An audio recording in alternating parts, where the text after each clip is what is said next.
샬롬 할렐루야. 요한계시록 2장 8절에서 11절입니다. 서머나 교회의 사자에게 편지하라. 처음이며 마지막이요 죽었다가 살아나신 이가 이르시되 내가 네 환난과 궁핍을 알거니와 실상은 네가 부요한 자니라. 자칫 유대인이라 하는 자들의 비방도 알거니와 실상은 유대인이 아니요 사탄의 회당이라. 너는 장차 받을 고난을 두려워하지 말라. 볼지어다 마귀가 장차 너희 가운데에서 몇 사람을 오게 던져 시험을 받게 하리니 너희가 10일 동안 환난을 받으리라. 네가 죽도록 충성하라. 그리하면 내가 생명의 관을 네게 주리라. 귀 있는 자는 성령이 교회들에게 하시는 말씀을 들을지어다. 이기는 자는 둘째 사망의 해를 받지 아니하리라. 요한계시록 강의 12번째 서머나 교회 4번째입니다. 주님께서 서머나 교회에 주신 말씀을 통해서 북한 선교에 대한 말씀을 살펴보겠습니다. 이 말씀은 참고만 하세요. 그냥 참고로 하세요. 다른 거는 제가 이렇게 죄를 필리까지 악은 모양이라는 그런 거는 제가 이제 체득했고 체험했기 때문에 은혜를 받은 바가 있어서 말씀을 하지만 이 북한 선교에 관한 말씀은 일단은 쭉 읽겠습니다. 읽으나 그 요나 니누의 사건처럼 멸망하려 했지만 회개하면서 돌이키면서 하나님의 뜻이 이제 바뀌었잖아요. 그와 같은 일이 있을 수 있기 때문에, 왜냐하면 이 말씀이 북한 선교에 되는 말씀을 있을 때 북한 선교를 가서 거기서 순교하겠다는 그 목사님이 대원이 있어요. 어느 목사님한테 대원의 말씀을 내렸어요. 북한에 선교 가서 거기서 순교를 한다. 그래서 이분이 결혼도 안 하시면서 북한 선교를 위해서 일평생을 바치신 분이에요. 근데 지금 북한문이 열렸나요? 아니에요. 그리고 그의 머리 이재록은 죽었어요. 그렇기 때문에 하나님께서 모든 사람한테 100%다 주지는 않으세요. 거기 마치 하나가 함정이 있다는 듯이 한 부분은 틀려요. 한 부분은 틀려요. 저도 그걸 경험을 했거든요. 그래야 또 하나님 일이 이루어지기 때문에 그래요. 하나님이 변덕을 피는 건 아니고 상황 여건에 따라서 그렇게 되는 것입니다. 그래서 이거 있길래 이제 읽긴 하지만 그냥 참고만 하세요. 참고만 하시기 바랍니다. 쭉 읽을게요. 장차 북한 선교를 이루는 과정에서 어떠한 시험과 환란이 오게 되고 결국 어떻게 될지 말씀드립니다.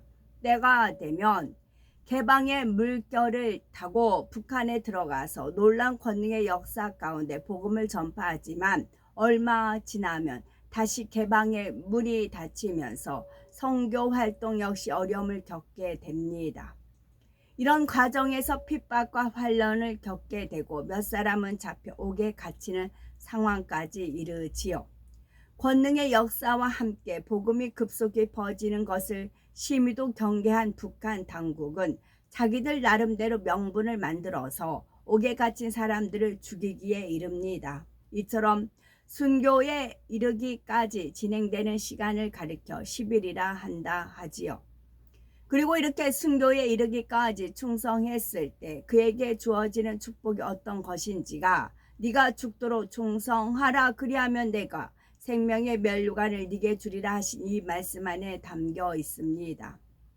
생명의 면류관은 믿음의 4단계에 이른 사람, 즉 성결되어 3천층에 들어가는 사람에게 주어지는 면류관이지요. 그렇다 하여 이 말씀에 순교한 사람들이 꼭 3천층에만 들어간다는 의미는 아닙니다. 거기에 온 집의 충성까지 했으며 능히 새 예루살렘까지도 들어갈 수가 있지요. 사실 3천층에 들어간다는 것이 결코 쉬운 것만은 아닙니다.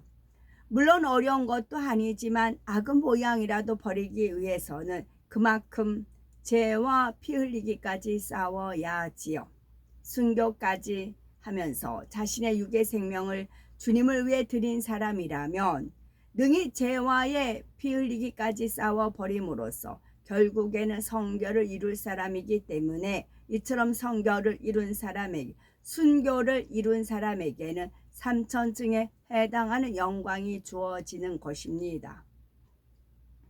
그리고 더 나아가 새 예루살렘까지 바라볼 수가 있는 것이지요. 우리가 새 예루살렘의 영광을 안다면, 아니 그보다 훨씬 못한 삼천층의 영광이 어떠한지만 밝히 안다면 순교를 해서라도 삼천층 이상에 갈 수 있다는 것이 얼마나 축복인지를 알 수가 있습니다. 순교가 쉬운 것은 아니지만 정말 믿음으로 그 자리에 이르렀을 때는 세세토록 살아가게 될 천국에서 주어지는 영광이 너무나 크다는 사실입니다. 따라서 악의 모양이라도 버리고 성결되어 북한 선교의 사명을 감당하기 위해 죽도록 충성한다는 것이 얼마나 영광스럽고 복된 일인지를 아셔야 되겠지요. 더욱이 북한 선교의 과정에서 이루게 되는 순교는 그 이후에도 계속해서 열매를 내게 됩니다. 이런 믿음의 순교를 지켜본 현지인들 중에 정령 자신들도 순교의 각오로 죽어지는 미랄이 되어 복음을 전파할 사람들이 많이 나와지기 때문이지요. 복음 전파를 위해 외부에서 들어가서 순교의 각오로 전도하는 것이 중요하지만 이처럼 그들 자체적으로 믿음이 자라서 순교의 각오로 복음을 전파해 간다면 그것은 참으로 강력한 힘이 될 수가 있습니다. 바로 몇몇 사람들의 순교가 이렇게 그들 내부적으로 복음 전파에 불을 붙이는 기폭제와 같은 역할을 하게 되는 것입니다. 순교 자체의 상급도 크지만 그 순교가 이후에 수많은 영혼 구원을 위해 끼치게 될 영향이 참으로 크기 때문에 이로 인한 상급 역시 함께 받게 되는 것이지요. 그렇다면은 이러한 북한 선교의 사명을 받지 않은 대부분의 성도님들은 어떻게 해야 생명의 면류관 그 이상을 받을 수 있는 것일까요? 서머나 교회에 주신 말씀에 담긴 보편적인 의미를 살펴보겠습니다. 마귀가 장차 너희 가운데서 사람을 옥에 던져 시험을 받게 하리니 너희가 10일 동안 환난을 받으리라 했는데, 마귀는 사람들로 하여금 행함으로 죄를 짓게 만드는 악의 영의 존재입니다. 또한 죄를 지은 대가로 여러 가지 시험 환난을 가져다 주지요. 바로 이러한 마귀가 몇 사람을 옥에 던져 시험을 받게 한다 하셨는데, 마귀가 아무나 이처럼 옥에 던져서 시험을 줄 수 있는 것이 아닙니다. 옥이라고 하는 곳은 어떤 법의 기준에 어긋났을 때 그 대가를 치르기 위해 들어가는 곳이지요. 그러므로 옥이 있다는 것은 곧 법과 그것을 주관하는 사람이 있다는 뜻입니다. 이 세상에도 법이 있고 죄의 경중에 따라 법의 판결을 받듯이 영계에도 법이 있어서 사람들이 진리 안에 살 때에는 하나님의 보호하심을 받으나 진리를 어겼을 때는 원수 마귀 사단으로부터 시험 환난이 주어집니다. 진리를 어기고 죄를 지은 만큼 거기에 대한 대가를 치르게 되는 것이지요. 특히 마귀의 주관에 따라 행함으로 짓는 죄인 육체의 일에 대해서는 그 죄의 경중에 맞는 보응이 따릅니다. 이것을 가리켜 마귀가 옥에 던져 시험을 받게 한다 표현한 것입니다. 그런데 이때 받게 되는 시험 환난은 죄의 경중에 따라서는 다르지만 각 사람의 믿음의 분량에 따라서도 다르지요. 설령 같은 죄를 지었다 해도 믿음이 큰 사람과 적은 사람이 받는 형벌이 다르다는 말입니다. 누가복음 12장 47에서 48절에 주인의 뜻을 알고도 예비치 아니하고 그 뜻대로 행치 아니한 종은 많이 맞을 것이요 알지 못하고 맞을 일을 행한 종은 적게 맞으리라. 물은 많이 받은 자에게는 많이 찾을 것이요 많이 맡은 자에게는 많이 달라 할 것이니라 했습니다. 주인의 뜻을 아는 사람 또한 많이 맡은 사람에게는 결국 믿음이 그만큼 큰 사람이지요. 반면에 주인의 뜻을 잘 알지 못하는 사람은 그만큼 믿음이 적은 사람이겠고요. 이처럼 믿음의 분량에 차이가 있을 때 하나님께서는 주인의 뜻을 알고도 행하지 않은 사람, 즉 믿음이 있으면서도 하나님의 뜻대로 행하지 않는 사람에게 더 큰 책임을 물으십니다. 더 많이 맡긴 자에게서 더 많이 찾으신다 하였지요. 그래서 야고보서 3장 1절에도 보면 내 형제들아 너희는 선생된 우리가 더 큰 심판 받을 줄을 알고 많이 선생이 되지 말라 하신 것입니다. 믿음이 다른 사람보다 남을 가르치는 사람의 선생의 위치에까지 올랐다면 당연히 하나님의 말씀대로 더 온전히 행해야 하는 것이지요. 그렇지 않았을 때는 그에 따른 시험 환난을 받게 됩니다. 이때 각각의 죄에 따라 오는 시험 환난이 다르고 각각의 믿음에 따라 오는 시험 환난이 다릅니다. 어떤 것은 짧게 끝나기도 하고 어떤 것은 회개하고 돌이키는 즉시 끝나기도 하지요. 반면에 어떤 것은 오래 가기도 하고 어떤 것은 회개하고 돌이켜도 봉을 치러야 하는 경우가 있습니다. 이러한 모든 경우들을 일일이 기록하자면 여러 권의 책들이 기록해도 여러 권의 책으로 기록해도 모자랄 것입니다. 이처럼 시험 환난을 받게 되는 모든 경우들을 총칭하여 바로 10일 동안 환난을 받으리라 한 것이지요. 10은 십진법에서 만수로서 꽉 찬 숫자입니다. 그러므로 10이라는 숫자 안에 모든 경우가 다 포함되는 것이며 따라서 10일 환난 안에는 죄로 인해 받게 되는 모든 경우 시험 환난이 다 포함된다는 말입니다. 결국 10일 환난이라고 하는 것은 이 땅에서 받을 수 있는 모든 경우의 환난을 총칭하는 것이라 할 수가 있습니다. 하나님의 말씀 안에는 어떻게 하면 복을 받고 어떻게 하면 저주를 받는지 또 어떻게 하면 형통함을 받고 어떻게 하면 시험 환난에 빠지게 되는지가 다 나와 있습니다. 그럼에도 이러한 것을 가르치는 입장에 있는 주의 종이나 일꾼들이 바로 가르치지 못함으로 많은 사람들이 하나님을 믿는다 하면서도 여전히 시험 환난과 어려움을 겪는 것이지요.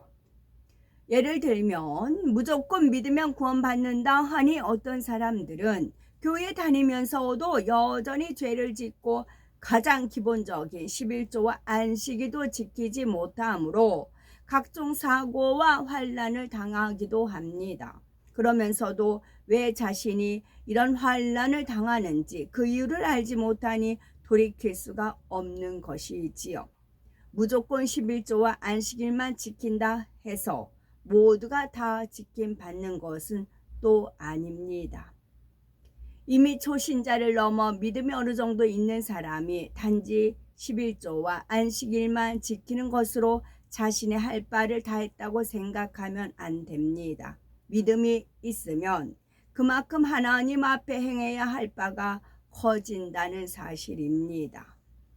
더욱이 초신자 때에는 예배를 드려도 기도를 해도 봉사를 해도 마음 중심에서 감사와 기쁨으로 했는데 어느덧 신앙이 성장했다 하면서도 오히려 감사와 기쁨이 없이 의무적으로 예배와 기도와 봉사를 하게 되었다면 그 자체가 이미 하나님과의 사이에 담이 되고 있음을 알아야 하지요. 또한 믿음이 커가면 갈수록 더 큰 믿음으로 성장해 나가기 위한 믿음의 연단도 함께 따르기 때문에 그럴수록 더욱 자신을 진리 안에 온전히 세워 나가야 합니다. 혹여라도 입술에 올무될 수 있는 말은 아무리 사소한 것이라도 하지 말아야 하고 더욱 모든 사랑과 더불어 화평함을 이루기 위해 노력해 나가야 하지요. 우리가 영으로 빛으로 더욱 들어가고자 할수록 사단 역시 아주 작은 것 하나까지도 송사하여 방해하고자 하기 때문입니다. 어떤 경우에 질병이 찾아오는지, 그것도 구체적으로 어떤 병은 왜 오고 어떤 경우에 무슨 질병이 오는지, 이 또 물질의 어려움은 왜 오고 왜 가정에 이런저런 문제가 오는지, 시험 환란이 계속될 때는 어떤 분야를 돌아봐야 하는지 등이 있습니다. 이러한 말씀에 비춰보면 지금 환란 중에 있는 분들은 내 자신의 문제가 무엇인지 그 이유가 정확히 나오게 됩니다.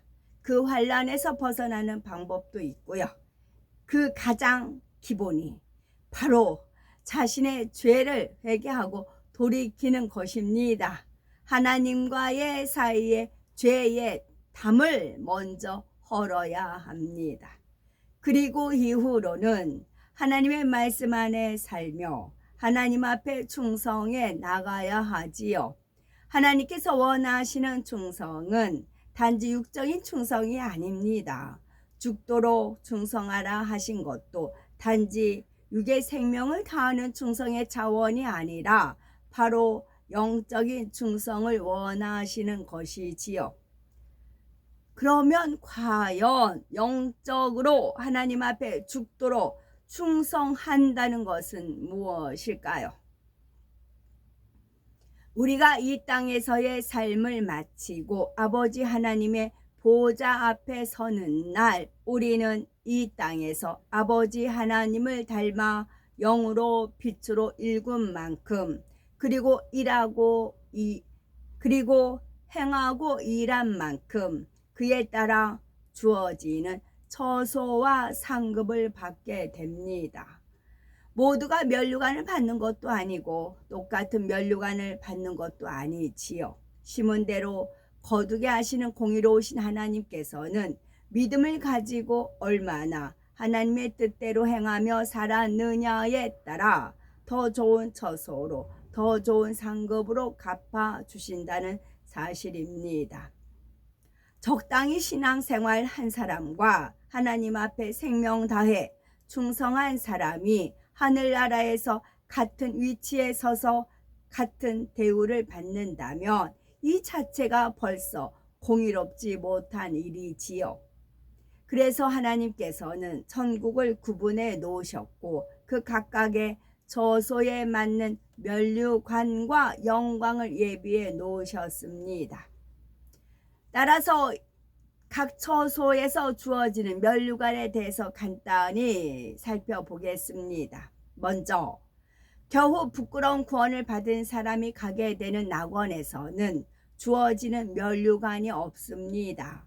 간신히 구원받을 만한 믿음을 가졌을 뿐 이 땅에서 아무런 상급도 쌓지 않았기에 주어진 면류관도 없는 것이지요.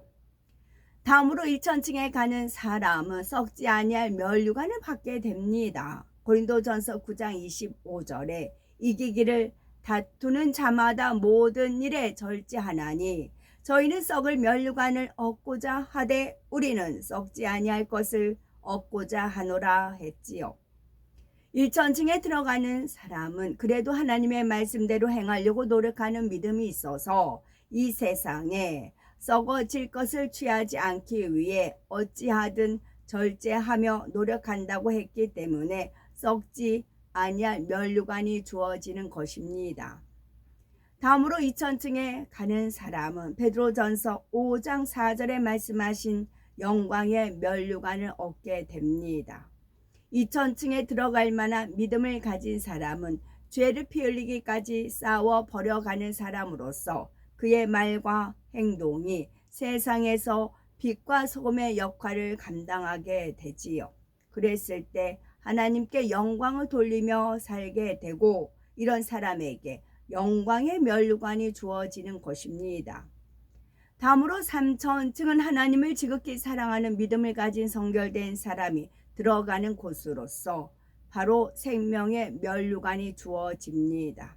그리고 마지막으로 성결되었을 뿐만 아니라 온 집에 충성하여 새 예루살렘에 들어가는 사람에게는 가장 영광스럽고 아름다운 면류관이 주어지는데 요한계시록 4장 4절에 나오는 금면류관과 디모데후서 4장 8절에 나오는 의의 면류관이 주어지지요. 이 밖에도 천국에 가게 되면은 성경에 기록되지 않았지만 여러 가지 종류의 면류관들이 있습니다. 그런데 우리가 이 면류관들 중에서 적어도 생명의 면류관 이상은 받아야 하지 않겠습니까? 그러려면 죽도록 충성해야 하는데 죽도록 충성한다는 것은 한마디로 순교의 믿음이라 할 수가 있습니다. 가령 신하가 왕에게 죽도록 충성하는 것은 나라를 위하여 목숨을 바치는 것, 왕을 위하여 생명을 바치는 것을 말하지요. 이것은 하나님 앞에서도 마찬가지입니다. 생명의 면류관이 주어지는 3천층에는 하나님을 지극히 사랑하고 성결된 사람이 들어간다고 했는데 이러한 사람은 어떠한 상황에서도 주님을 위해서라면 기꺼이 목숨을 버릴 수 있는 순교의 믿음을 가진 사람입니다.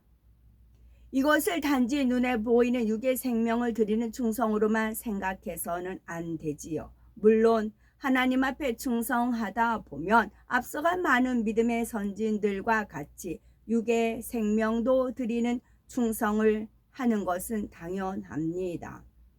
그러나 이에 그치지 않고 영적인 순교, 즉 살아서 하는 순교도 중요한 것입니다. 곧 하나님을 사랑하여 기쁘시게 해드리기 위해 세상과 타협하지 않고 모든 죄를 피 흘리기까지 싸워버려서 악은 모양이라도 벗어버리는 것을 말하지요. 그랬을 때 나는 온전히 죽어짐으로 오직 우리 안에 진린 하나님의 말씀만 살아 있어서 그 모든 말씀대로 지켜 행해 나갑니다. 고린도전서 15장 31절에 사도 바울이 나는 날마다 죽노라 고백한 것도 바로 이러한 영적인 의미를 담아서 했던 것입니다. 이렇게 자기가 철저히 죽어지고 악은 모양이라도 버린 사람이라면 주어진 사명도 잘 감당할 것이고 죽어가는 영혼들을 위해 눈물 뿌려 기도하며 사랑의 강구를 해 나가게 됩니다.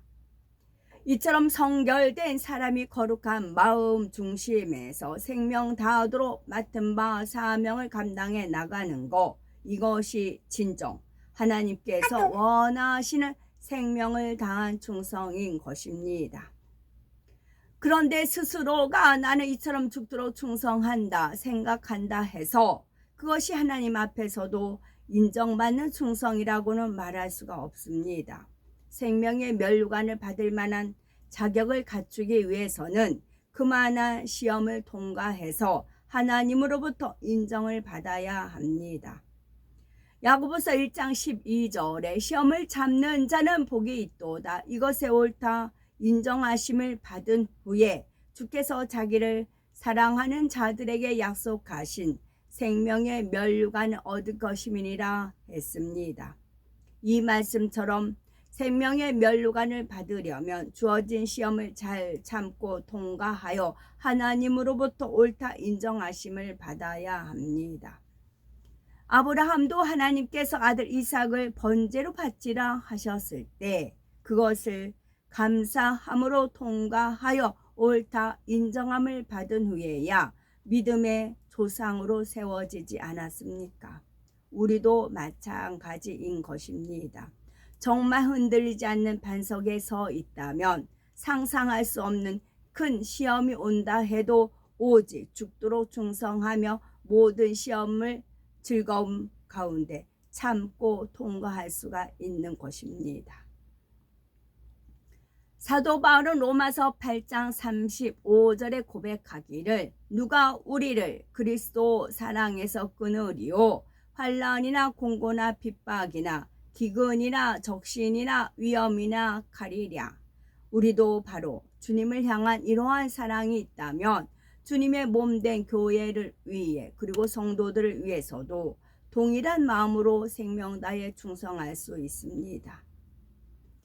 이처럼 생명을 다한 충성을 통해 우리 모두가 적어도 생명의 면류관 그 이상을 넉넉히 약속받게 되셨으면 좋겠고 이기는 자는 둘째 사망해를 받지 아니라는 말씀이 있습니다.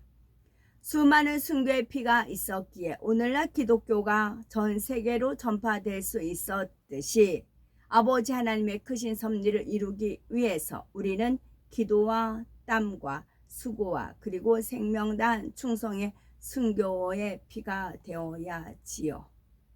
하나님의 뜻과 섭리를 이루는 것이 몇몇 사람들로 인해서 되는 것은 아닙니다. 우리 모두가 한 분 한 분이 모두가 소중하며 우리가 곳곳에서 자리를 지키며 감당해 주시는 그 헌신과 행함 하나하나가 교회에 너무나 큰 힘이 되고 하나님 나라에 큰 힘이 되는 것이지요. 그러나 그것에 만족할 것이 아니라 우리 모두가 하나님 앞에 생명 다한 영적인 충성으로 생명의 면류관뿐만 아니라 금면류관도 의의 면류관도 받을 수 있는 우리가 되셔야 되겠고 모두가 빛나는 면류관으로 아름답게 단장하고 하나님의 영광의 보좌 앞에 설 수 있어야 되겠습니다. 아멘. 저희 집에 기적이 하나 일어났습니다. 기차 소리 뿡뿡 하는 기적 소리가 아니고 기적이. 저 이제 여기 지금 7년째 살고 있는데 이사 오기 전에 양문 냉장고라고 하죠. 좀 구닥다리인데 그것이 이제 있었어요. 주인이 이제 쓰라고 해서 이제 소재해가지고 그 쭉 쓰다가 고장난 지 한 2년 됐을 거예요. 제가 고장났단 말을 한번 했는데요. 냉동실은 이제 밑에 값만 되더라고. 위에는 이제 안 되고 냉장도 밑에는 되고 위에는 안 돼요. 그래서 저희가 냉동고가 있어서 거기서 이제 페트병에 물을 얼려서 이제 이제 그 냉장실에 넣고 이제 그런 식으로 지금 2년 지금 아마 3년째 될 겁니다. 그러던 냉장고가 어제부터 냉동실이 얼려지기 시작했어요. 당연히 냉장도 되고요. 근데 이것이 이제 잠시 일시적인 효과일지 어쩐지는 모르겠지만 그러면서 마치 그 팥주 콩지 팥지에서 그 빈 항아리에 그 새엄마가 물을 부라고 하니까 그 항아리에 비어 있으니까 물 갖다 버려서 했잖아요. 그러니까 두꺼비가 가서 그 막아줌으로써 물이 채워졌잖아요. 그래서 이런 게 이제 물론 천사가 이렇게 힘 있는 천사가 이렇게 그런 건 있어요. 에브라니 있을 때 이제 그런 게 있어서 그런 건 있어요. 제가 그러면서 너무 소스라치게 놀랬어요. 주님은 못하신 게 없는 건 제가 알아요. 주님은 못하신 게 없는 거 아는데 지금 그냥 2년 전이야. 2년 하여튼 냉장고가 이제 버리기도 우선 그러니까 아쉬운 대로 밑에는 되니까 아쉬운 대로 썼지요. 그런데 이게 멀쩡하게 지금 돌아가고 있습니다. 돌아가다가 이제 고장나도 상관은 없지만 어차피 안 됐으니까 돌아간다는 거죠. 저는 이거를 보면서 너무 놀랐어요. 아버지 하나님 주님은 못하실 일이 없어요. 다만 때를 맞출 뿐이에요. 때를 맞출 뿐이에요. 그래서 이 뭐 이제 666 그 시스템이 이미 다 됐잖아요. 그것도 하나님의 오더가 있어야 돌아가요. 원수 마귀도 자기 마음대로 안 해요. 마음대로 안 하고 하나님의 오더에 의해서 이 세상을 어차피 줬으니까 이 세상 왕국이 임금이 루시퍼니까 대신에 이제 하나님의 자녀들은 예수 그리스도를 믿으면 하나님 자녀를 놔줘라 그런 법이 있잖아요. 영계법이. 그래서 예수 그리스도를 믿는 자녀들은 그 이제 그 마귀의 손아귀에서 벗어서 하나님의 자녀가 되는 그런 것이 있잖아요. 지금 세계 돌아가는 것도 그렇고 저한테 지금 어떤 일이 일어나고 있어요. 지금 어떤 일이 일어나고 있고 냉장고도 멀쩡하게 냉동실이 막 냉기가 품어나면서 물을 넣었더니 얼을더라고요. 지금 그런 일이 일어나고 있습니다. 순식간이에요. 그리고 이제 주님이 구름 사진 찍어서 올리라는 것도 그렇고 그래요. 그리고 이제 뭐 여호와의 일곱 영 뭐 거기 이제 어디에 나오는 거 있죠. 그거를 제가 쭉 읽을게 사모하시고 계시록에 나오는 일곱 영은 하나님의 마음 그런 뜻이기 때문에 그것은 아니고 이제 이쪽 구약에 나온 그 뭐 일곱 영이라고 이렇게 하더라고요. 이것을 제가 우연히 이제 뭘 검색하다가 너무 말씀들이 좋더라고요. 그래서 쭉 한번 읽을게. 이것을 사모해서 이 영을 달라고 하세요. 이제 여호와의 영, 여호와의 영, 이제 지혜의 영부터 읽을게요. 지혜의 영을 주옵소서. 지혜의 영이 있습니다. 그 지혜는 통찰력이 있어야 되고 통찰, 직관, 영감을 가져다 주는 영입니다. 지혜의 영은 통찰력, 직관, 영감을 가져다 준 영이 우리가 삼아야 되고 그 다음에 총명의 영은 깨달음, 이해력, 각성을 얻어서 현실의 문제에 적용할 수 있도록 돕는 영입니다. 다니엘의 지혜와 총명이었지요. 깨달음, 이해력, 각성을 얻어서 각성. 현실의 문제에 적용할 수 있도록 돕는 영이 총명의 영입니다. 지혜의 영, 총명의 영을 사모하시고 모략의 영은 목적 달성. 우리는 새 예루살렘이 목적입니다. 거기를 달성을 해야 됩니다. 목적 달성, 문제 해결. 우리가 산재해 있는 각자 그 문제를 해결을 하려면 모략이 필요합니다. 문제 해결, 또 승리, 성공을 위해 계획. 세상 잘 사는 승리가 아니고 죄와의 싸움에서 우리가 승리를 해야 되고 또 성공을 해야 됩니다. 성공을 위한 계획, 또 전략과 전술을 세우고 원수 마귀 사단과 싸울 때는 이런 전략과 전술이 필요해요. 나중에는 네가 이렇게 나오냐 그럼 난 이렇게 해가지고 이제 오히려 한 길로 왔다 일곱 길로 쫓겨나는 그런 역사가 우리가 있어야 됩니다. 그게 모략의 영입니다. 그리고 승리 성공을 위해 계획과 전략과 전술을 세우고 결과를 시뮬레이션하게 하는 영입니다. 결과가 어떻게 될 것인가?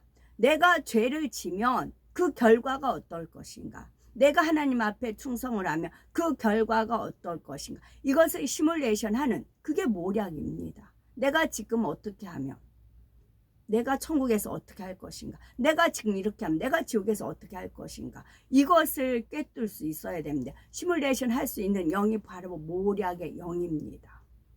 다음에는 재능의 영, 하나님의 파워, 힘, 권능을 나타내는 영으로서 기름 부음이 있어야 되겠지요. 그래서 치유뿐만 아니라 축사, 이적, 기사, 그리고 천부적 재능을 포함합니다. 하나님께서 주시는 천부적 재능이 있습니다. 이 재능의 영도 함께 사모하시고 그 다음에 지식의 영. 지식의 영은 단순한 지식이 아닌 하나님을 아는 지식으로 모든 지식 가운데 으뜸입니다. 하나님을 아는 지식이요. 이는 계시의 차원에서